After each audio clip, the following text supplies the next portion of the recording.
Today we have a crazy revenge story of getting someone's sister canceled. We'll get into that in a bit, but first, best friend tries to steal my boyfriend, so I sent her packing. There's a saying that goes like this: if you do 99 favors for people, they always tend to remember that one you didn't do. I don't know how this applies to my current situation, perhaps it doesn't, but I said it to make my own saying while referencing that one. If I were to make my saying, I'd say something along the lines of, you can do 99 favors for people, but that doesn't mean that they won't betray you when the chips are down.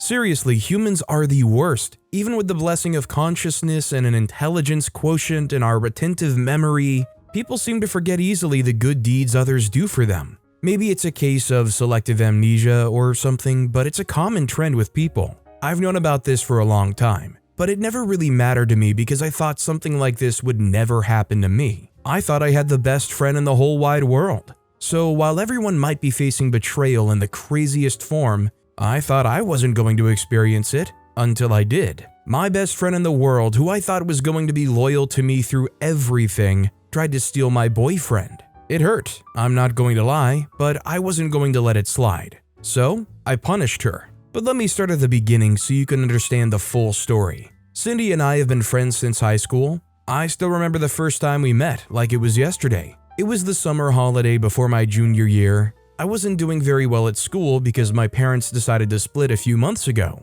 I was a smart kid, but that tragedy affects me in more ways than I'd like to admit. I still don't know the full details to what happened between my parents, but I know one of them cheated on the other, or maybe they both did. But anyway, I was to live with my mom since she got the house. My mom was tone deaf to all the things I was facing due to their divorce. She was emotionally unavailable, and she never once took the time to explain what was going on to me, or even reassure me that everything was going to be alright. The only part of my life where she was active was my academics. She's an overachiever, an important figurehead in her business world, and she expected me to follow in her footsteps. Following her footsteps meant that I never fell behind on my schoolwork. Anything aside top 3 in the class was unacceptable, and this time, due to the problems with the divorce, my grades took a critical hit. Instead of her trying to talk to me to find out the root cause of my fallen grades, she decided to punish me by taking my phone and dropping me off in summer school.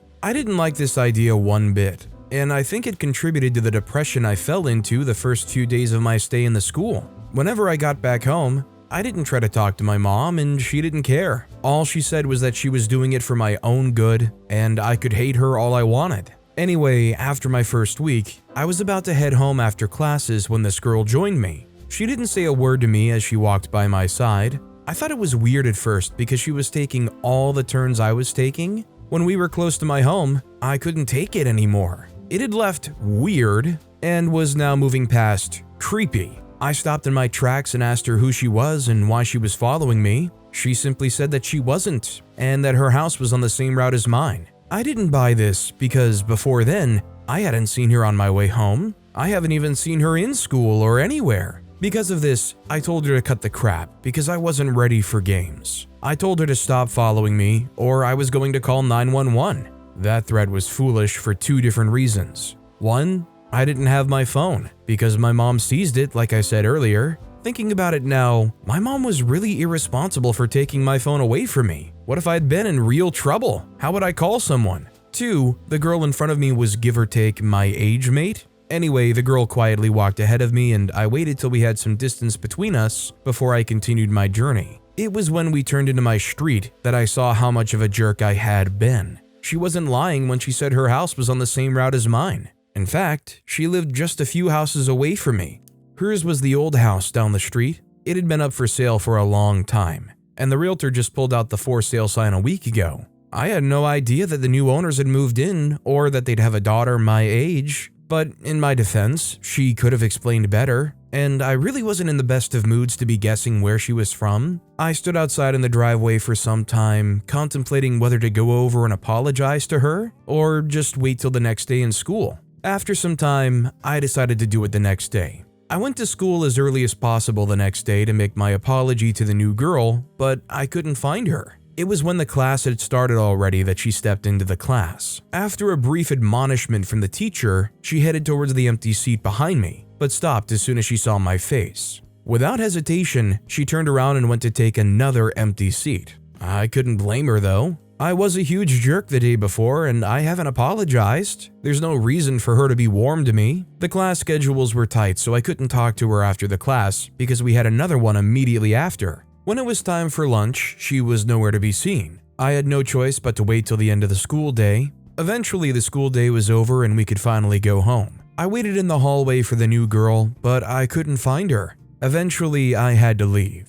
It was when I began my journey home that I saw her walking a few paces behind me. I stopped and apologized for my behavior the previous day. She wasn't interested in the apology till I told her that I was having a bad day because of my parents' divorce. That was when she became interested in talking to me. Apparently, her parents were also divorced, and her dad gained custody of her. He moved into the house on my street with her and his new girlfriend. We introduced ourselves, her name is Cindy by the way, and talked about our ordeal as we walked home. And by the time I got home, I understood that she had it worse than I do. Her dad wasn't financially stable, and her mom was an addict. Her dad blamed her for every bad thing that happened in their family, and it affected her in lots of ways. She didn't have friends and she had been alone for most of the past year. I was moved with pity for her and decided that she wasn't going to be alone anymore. We became friends. We went everywhere and did everything together. By the time we resumed junior year, we were inseparable. We had most of our classes together, and back home, we'll do our assignments and discuss boys. You know, just normal teenage girl stuff.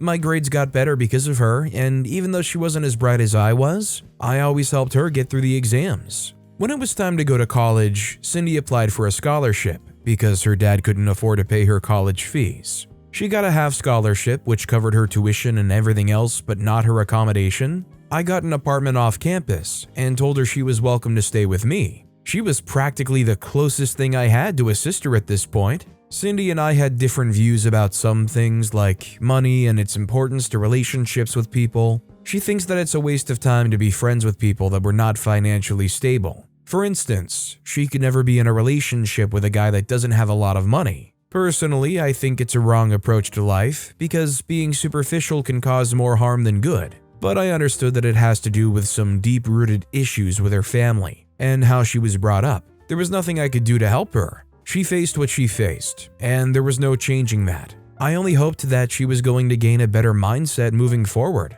I loved her despite her flaws, and I was ready to support her every step of the way. Anyway, we started college, and we were both excited as to what the new chapter of our lives will bring. By this time, Cindy, who used to be shy and closed off when I met her that year, was now as outgoing as ever. She loved to party and live fast. She quickly made new friends who loved this lifestyle too. Partying wasn't my thing, but I didn't want to be left behind, so I went with the flow. The flow meaning every single frat party and bonfire and rave that Cindy went to. It was at one of these such parties that we met Jason. This fateful day was a Friday, and like the last 7 other Fridays that had passed, I knew Cindy was probably going to some party somewhere. I had steeled my resolve before I got home that I wasn't going with her. I was going to get home, resist all the temptations from Cindy to go to the party with her, crawl up in bed and sleep off all the fatigue of the past week.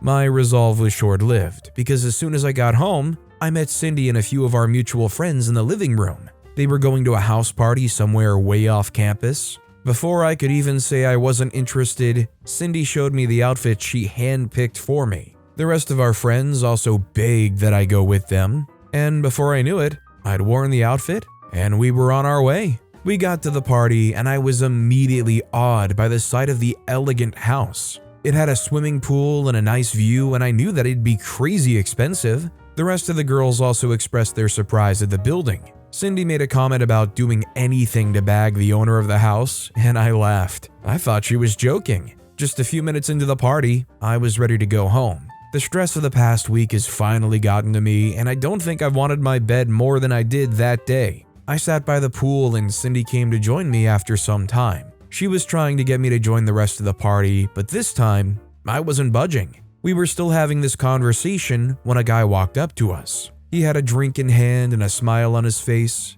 He said hi, and I responded while Cindy stared at him from up to down. He asked for Cindy's name, and still, she didn't answer. When the secondhand embarrassment was starting to kill me, I blurted out her name. He introduced himself as Jason and asked if he could get her a drink. I guess after a moment of silent study, she decided that he wasn't rich because she stood up and told him to piss off. I was taken aback by her reaction, and when I tried to chide her, she walked away. I apologized to Jason for her attitude, and he waved me off, saying it's fine.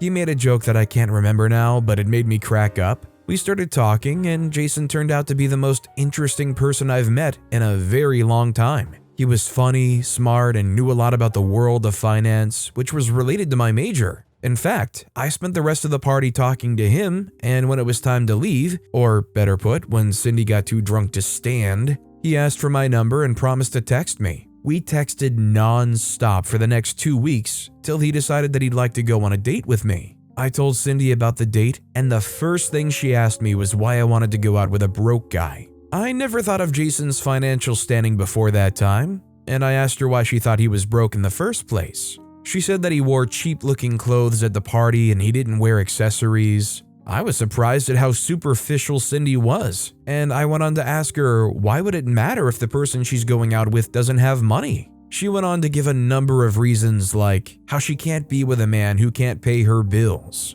that sort of thing. Her level of entitlement was awe-inspiring, but I'm not judging. Eventually, the day came for Jason and I to go out, and he texted that he'd be picking me up. By 7, I was ready and he texted me that he was downstairs. That same time, Cindy hurried upstairs and she told me there was a McLaren parked downstairs, and we went down together. To my surprise and to Cindy's shock, it was Jason.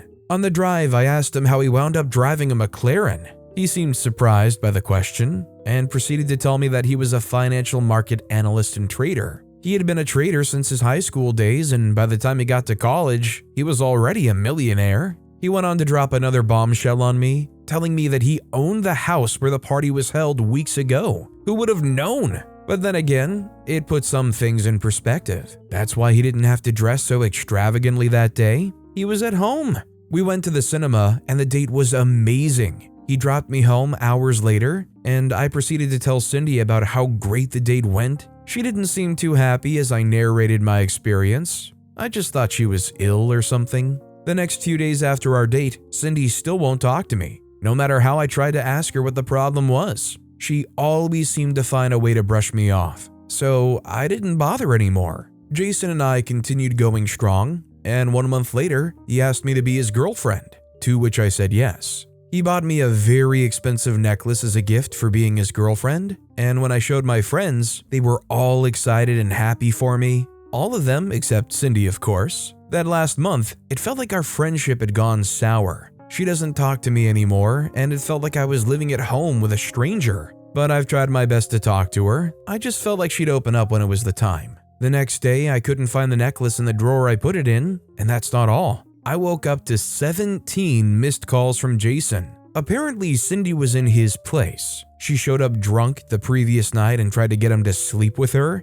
but he just put her to bed in one of the rooms. I went over to get her at once, and as soon as I lay eyes on her, I saw the necklace I'd been looking for. Apparently, she took it from my drawer before she left the house. She was already sober from the drinks when I got there, and I asked her what her problem was. She told me I was the problem because I stole the, and I quote, love of her life from her. She said she wanted Jason to fight harder for her that night, but he didn't because I threw myself at him. She also said that she took the necklace because it was rightfully hers. That day, it was as though the scales cleared from my eyes and I saw what Cindy truly was, a gold-digging tramp that didn't care who she hurt as long as she got her way. Immediately, I went home and threw her stuff out of my apartment because I was done with her. Someone willing to betray me like that shouldn't be living under the same roof with me. Just imagine when she came to steal my necklace. What if she had other motives in mind? I couldn't risk that, so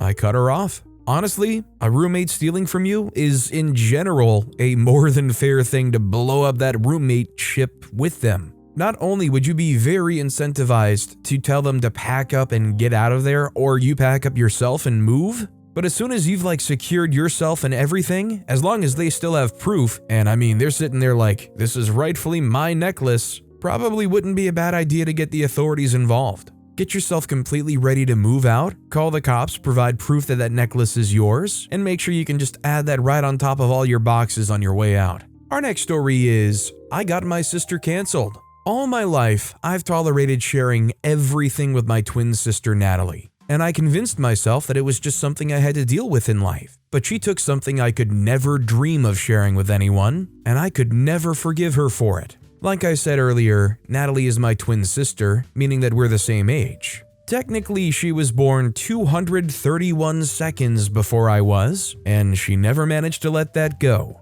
She must have left the womb a few seconds before the part of the brain that understood human empathy was developed, or she just always felt like she needed to be better than me. Natalie and I weren't identical twins. We were both pretty, yes, but everyone told me I was prettier. We'd be taking a walk and someone would randomly be like, "You're sisters?" We'd chorus, "Twins." Then they'd say something along the lines of, "I should have known. The taller one's prettier though." And Natalie would so obviously recoil at that statement and then ignore me all the way home. I always wished adults weren't so clueless and didn't find it their responsibility to comment on children's physical appearances. Anyone who's had siblings will be sure to understand this. It's so easy to be compared when you have siblings, but having a twin was much worse. It was as if people automatically sought ways to compare us immediately when they discovered we were twins. And they never seemed to notice the uneasiness and edge that appeared in our voices when the comparison began. Sadly, my mom was ever so clueless. She wasn't trying to make anyone feel bad, and she clearly didn't know it, but we both knew that I was her favorite. She'd randomly mention how I looked exactly like she did when she was little, and that Natalie looked close enough, but she was too short, and she took my dad's nose and brown hair. She'd dress us in the same outfit and style our hair the same way, but she would take more time fussing with Natalie here and there because she felt there was something more to achieve with Natalie's look to make her look just like I did. Natalie and I weren't sworn enemies or anything at first, but all of the unnecessary comments and snide remarks were getting to her, and soon she just couldn't take it anymore. She soon became quite shallow and obsessed with her physical appearance. To be fair, she tried talking to me about it, but all of her questions were too ridiculous for me to answer. "Hey Amy, do you think I look fat in this? Hey Amy, is my nose too flat? Hey Amy, does this shirt clash with my hair?" So many like that, and my response was always the same. "You look great, Natalie. Now leave me alone." Because she did. She always did. She had a great sense of style. She was much prettier than she thought herself to be. In all honesty, she had nothing to be scared about. Half the girls in our grade had to be jealous of her looks and her marvelous taste in fashion. But none of these ever occurred to her. She started to clearly feel self-conscious, and she always tried to dress to impress. Then she became a people's pleaser. She let every single thing about how people thought I looked better get to her, and she never let it out of her head. She grew up thinking she had to do too much to make everyone like her, and that was how our issues started. Natalie started to make very wrong decisions trying to please everyone around her. She'd sneak out of the house past midnight to attend a party that the cool kids had invited her to. She'd spend her last dollar on a gift for some important friend or the other, not because she really liked the person, but because she wanted the person to like her. Those are totally different things. She even got a belly piercing because one of her friends had dared her to. Not only was it disturbing that my sister was no longer her authentic self, but I was always at the receiving end of her messes. She begged me to cover up her absence from our parents. And whenever they caught me lying, I was in as deep trouble as she was in. I'd have to spend my savings on her when she'd exhausted hers on unimportant things. I felt responsible for her piercing since I was the only one that knew about it at home, and when it got infected, I had to go behind her and tell our parents, which led to a big fight between us. It hurt me that this was my sister's response to what she'd been through, but I couldn't do anything about it except pray for her and rant to my best friend Jake. As time wore on, it was clear that Natalie's subtle notions had turned into full-blown jealousy. She manipulated our parents into allowing her to dye her hair ginger just like mine, but it wasn't so clear that she was jealous of me till I mistakenly read her diary. That day I walked into her room to ask her about the extra credit homework we were both assigned at school, and I noticed a purple book lying open on her table. I stooped over to check if it was the assignment she was working on since she wasn't present, and I wanted to be done with the assignment as soon as possible. One look at the page, and it was clear that it wasn't in any way homework. I'd have left immediately if my eyes hadn't caught my name in several places on that single page. I quickly scanned through the words and I realized how little she thought of me. She was envious that I was prettier, but she also thought that I was the most boring person in the world, and I didn't deserve the beauty or the pretty privilege that came with it. I hurriedly left her room and sat in mine processing my thoughts and the new information I just gathered. Natalie didn't like me much. She didn't even think me worthy of being rated, and it was all because of what people had said to her. I felt terrible and angry, but I didn't confront her. I was an understanding person, so I swallowed it all, as difficult as it was. After that, I started to keep my distance from her. No one would enjoy being anywhere they weren't appreciated, and Natalie didn't appreciate me. I really wanted to talk to someone about it, but I couldn't. Dad would never understand. Mom would speak to Natalie, which would only make matters worse, and Jake would say we were just being silly. I had no one else to talk to, so I just held it all in. The more I kept it in, the less I could stand being around her, and that was when I realized that I'd been the one sustaining any form of relationship between us. I was always the person to start conversations between us, or randomly check up on her, or get us tickets to see nice movies. And once I stopped doing them, she didn't make any effort to relate with me. We were both on our own, and something told me that she wanted things that way. I won't lie that it didn't hurt me because it really did hurt me. Aside from Jake, Natalie was my only other friend, and I'd managed to set aside our very different personalities and sustain a relationship with her. It was sad to know that she didn't give two hoots about me in return. I spent most of my free time then with Jake. It felt like his eyes could see past my external features and into my soul, my true self. We'd stay late at parks, we'd go on planned hiking trips together, we'd spend the whole day talking to each other. He was the only other person I truly cared about that wasn't a member of our family. Truth be told, I developed a full-time crush on him, but I didn't tell him. I always wanted to be around him, and he was the one person I truly felt safe with. What particularly drew me to him was that as we got older, he suddenly became so wise. He had all the words to say. There were no awkward silences when we were together. He was 100 times more mature than the boys in my grade, and he was absolutely funny. One Saturday, when my hormones were particularly messing with me and making all my problems seem bigger than they were, he caught me crying in my room. That was the first time he'd ever seen me crying, because I never cried in public. He didn't say a word, but he held and soothed me until I was calm. When we broke apart, there was a lot of intense eye contact going on between us, and I was sure we were going to kiss. But my mom walked into my room at that exact moment, and the spell was broken. I had a smidgen of a clue that he liked me, so I decided that I was finally going to let him know how I felt the next week. But I couldn't. The next day, I received an email I'd been long anticipating from a theater arts academy in New York City. They accepted me and were even offering me a scholarship.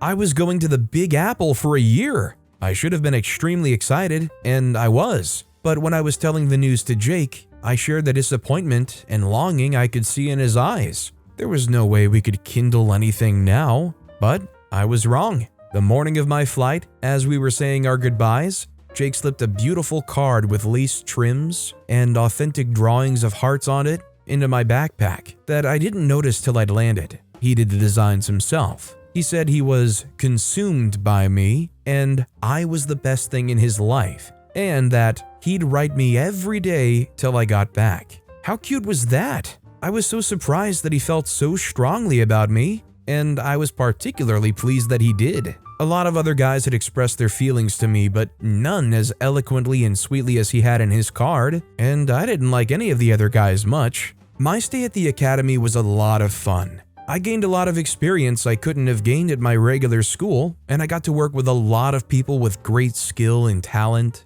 Jake and I kept in touch too. I spoke with him even more than I spoke with my family. He knew more about my progress at school than anyone else did. We had a lot of FaceTime and virtual dates. Something was going on between us, but there wasn't any title. But we were something. We were even in the middle of planning his trip to New York to visit me, and all of a sudden, he disappeared on me. He wasn't replying to my texts. He didn't call me. He didn't order random flowers to my dorm room. I tried reaching out to him, but there was no response. He just left without a word. It was a lot, but it wouldn't have been too big a deal if I hadn't seen a picture of him with Natalie on her Snapchat story, and the caption was "Bae" with double red hearts. It finally made sense. Natalie had to have known something was going on between us, and Jake was just a fool for leaving me for my sister. I was so mad at both of them for going around me like that. Were there no other decent humans left on the planet, I wondered, because these turned out to be snakes.